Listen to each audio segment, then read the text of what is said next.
Alright guys, so we cranked on it with the oil filter cap off and there's no oil coming up. So just to make sure and determine what we got coming up, we pulled the oil pressure sensor, which is your low oil pressure sensor, and when we pulled it off, I wiped it down, but we had a lot of some more metallic materials on it.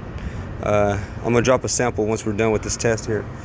But so this is gonna determine, basically, we could have kept on going with the high pressure side of it, and now it's going after the IPR and all the other stuff. But first, in order for that to get oil pressure, the low oil pressure has to build up first, and then supply the other side of the pressure side, which is the high pressure side, and then it goes out into your injectors area. So right now, what we're doing, I'm just gonna run a gauge.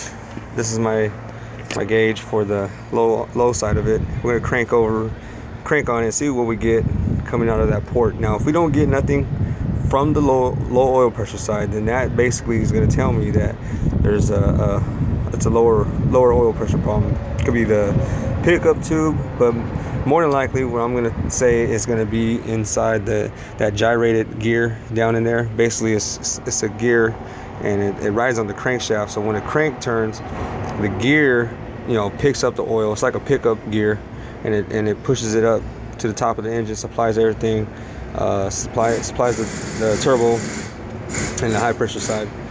There is let's say like a release valve on the bottom that goes into the housing where that gear's at.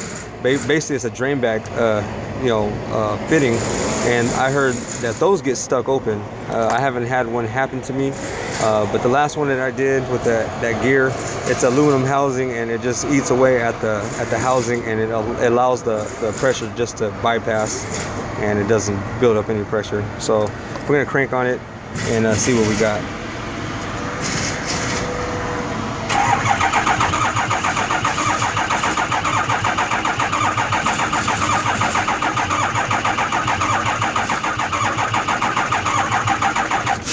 Okay, so we didn't get no pressure coming out from the low oil pressure side of it, and so I'm just going to determine it's a low oil pressure problem, and I'm going to go that direction. I'm not going to go upper high pressure, which is your normal problem with these units, with these trucks, or with these engines, with the power stroke. It's always usually the high pressure side of it.